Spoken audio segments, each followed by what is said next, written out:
নমস্কার বন্ধুরা, আজকের রেসিপি কুঁদরির চচ্চড়ি। তো কুঁদরির তো অনেক রেসিপি খেয়েছেন, এইভাবে একবার কুঁদরির চচ্চড়ি বানিয়ে দেখুন। ভাত রুটি সব কিছুর সঙ্গে খুবই ভালো লাগে, আর আশা করি আপনাদেরও ভীষণ ভালো লাগবে। চলুন রেসিপিটা দেখে নেওয়া যাক। এখানে আমি 300 গ্রাম কুঁদরি নিয়েছি। তো কুঁদরিটাকে এখন কেটে নিতে হবে। দেখুন এইভাবে লম্বা করে কুঁদরিটাকে কাটবো। কুঁদরিগুলো যেহেতু একদমই ফ্রেশ টাটকা, সেই কারণে কিন্তু আমি এইভাবে একটু বড় করে কেটে নিয়েছি। তো আপনারা চাইলে এখানে কিন্তু আরেকটু ছোট করেও কাটতে পারেন। তো দেখুন আমি সমস্ত কুঁদরিগুলোকে এইভাবে কেটে নিয়েছি। এখন এই কুঁদরিগুলোকে খুব ভালো করে ধুয়ে নিতে হবে। আর এদিকে আমি কুঁদরির সঙ্গে নিয়েছি দুটো ছোটো সাইজের আলুটাকেও বন্ধুরা এইভাবে লম্বা করে কেটে নিয়েছি। দেখুন এদিকে একটা কড়াই বসিয়ে দিয়েছি। কড়াইটা গরম হয়ে গেলে দিয়েছি হাফ চামচের একটু বেশি গোটা জিরাটাকে এখন লো ফ্লেমে কিছু সময় ভেজে নিতে হবে। তো এইভাবে জিরাটাকে ভেজে রান্না করলে এই রেসিপির স্বাদটা দ্বিগুণ হয়ে যাবে। আর বন্ধুরা জিরাটাকে খুব বেশি ভাজতে হবে না, হালকা করে ভেজে নিতে হবে, আর তারপরে জিরাটাকে তুলে নিতে হবে। আর এদিকে দেখুন এই কড়াইতেই নিয়েছি আমি 2 চামচ সর্ষের তেল। রান্নাটা আমি সর্ষের তেলেই করেছি। তো আপনারা চাইলে কিন্তু সাদা তেলেও করতে পারবেন, তবে সর্ষের তেলেই করার চেষ্টা করবেন, তাহলে স্বাদটা বেশি ভালো হবে। তেলটাকে ভালো করে গরম করে নিয়েছি। তারপরে দিয়েছি এখানে কেটে রাখা কুঁদরিগুলো, আর কুঁদরিগুলোকে দিয়ে দিয়েছি 1/4 চামচ লবণ আর অল্প করে একটু হলুদের গুঁড়ো। এখন খুব ভালো করে মিশিয়ে নিতে হবে, আর কুঁদরিটাকে এইভাবে ভেজে নিতে হবে।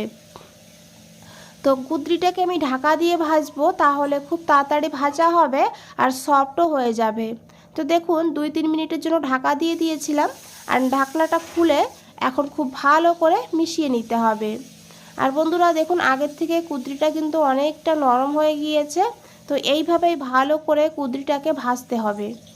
দেখুন খুব সুন্দর করে কিন্তু ভেজে নিয়েছি, হালকা কালার চেঞ্জ হয়ে গিয়েছে আর কুঁদরিটা কিন্তু নরম হয়ে গিয়েছে। এখন এই কুঁদরিটাকে তুলে নিতে হবে। আর কুঁদরিটাকে তুলে নেওয়ার পর এই তেলেই কিন্তু রান্নাটা হয়ে যাবে। এখানে নিয়েছি 1/4 চামচ কালো জিরা, একটা নিয়েছি শুকনো লঙ্কা, আর নিয়েছি এখানে একটা কাঁচা লঙ্কা চেরা। তেলের উপরে কাঁচা লঙ্কা চিরা ফোড়নে দিলে ফ্লেভারটা কিন্তু খুব ভালো হয়।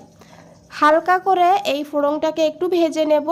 তারপরে এখানে দিয়ে দেব অল্প করে একটু হিং যদি হাতের কাছে থাকে অবশ্যই দিয়ে দেবেন, তাহলে কিন্তু হিংয়ের ফ্লেভারটা খুব ভালো হবে। তারপরে এখানে দিয়ে দিয়েছি 7-8 কোয়া রসুন কুচি। আর বন্ধুরা যদি নিরামিষ দিনে করতে চান তাহলে রসুনটা না দিয়েও এমনিও করতে পারবেন, তবে রসুন দিলে খেতে কিন্তু খুব ভালো হবে। আর তারপরে রসুনটাকে হালকা করে একটু ভেজে নিয়েছি। তারপরে দিয়েছি কেটে রাখা আলুটাকে দিয়েও এখন আলুটাকেও ভেজে নিতে হবে। তো আলুটাকে খুব ভালো করে মিশিয়ে নেব, তারপরে ঢাকা দিয়ে দেবো 2-3 মিনিটের জন্য।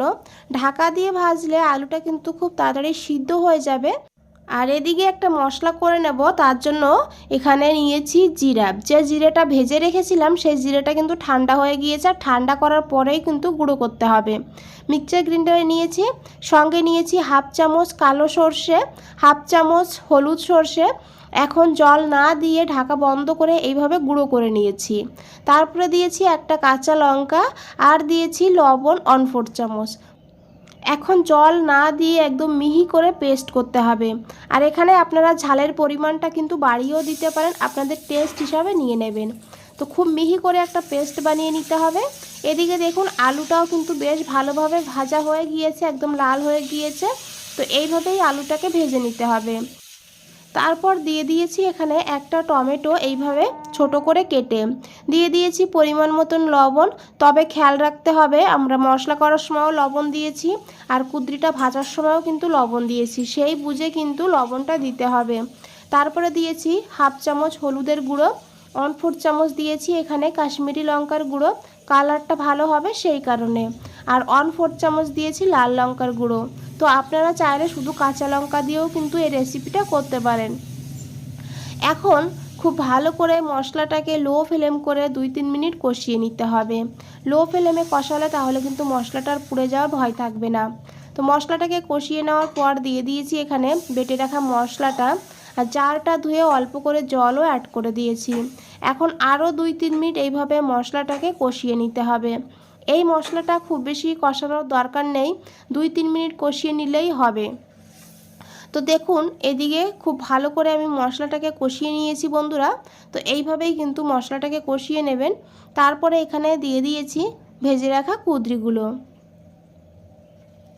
কুঁদরিগুলোকে দিয়েও মশলার সঙ্গে খুব ভালো করে মিশিয়ে নেব।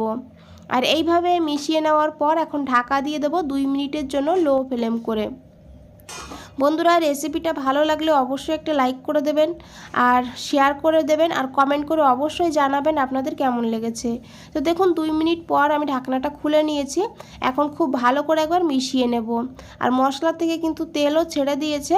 তো এখন আমি এখানে অ্যাড করে দেব জল। কুঁদরি আর আলুটা সিদ্ধ হওয়ার জন্য অল্প করে জল দেব, 1/2 কাপ মতন এখানে আমি জল অ্যাড করে দেব। তো আপনারা যদি এটা ঝোল ঝোল খেতে চান তাহলে কিন্তু জলের পরিমাণটা বাড়িয়ে দেবেন।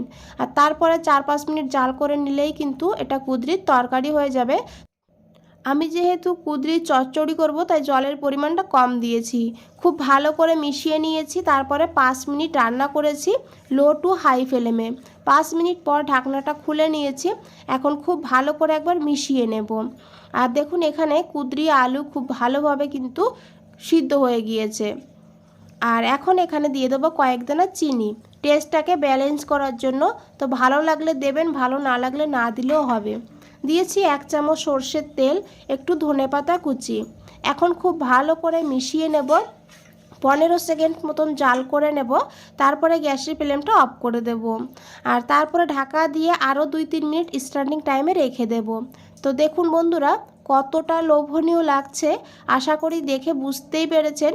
তো 2-3 মিনিট পর আমি ঢাকনাটা খুলে নিয়েছি। এটা কিন্তু ভাত রুটি সব কিছুর সঙ্গে অসাধারণ লাগে। বন্ধুরা রেসিপিটা যদি একটু ভালো লেগে থাকে অবশ্যই একটা লাইক করে দেবেন। আর নতুন বন্ধুদের বলছি চ্যানেলটা এখনও সাবস্ক্রাইব করে না রাখলে চ্যানেলটা সাবস্ক্রাইব করে পাশে থাকুন, আর নিচে বেল আইকনটা আছে প্রেস করে রাখুন। যখনই নতুন কোনো রেসিপি দেব সবার আগে আপনাদের কাছেই পৌঁছে যাবে। বন্ধুরা আজ তাহলে এই পর্যন্তই, ফিরে আসছি নতুন কোনো রেসিপি নিয়ে। ভালো থাকবেন, সুস্থ থাকবেন। আপনাদের সবাইকে অনেক অনেক ধন্যবাদ।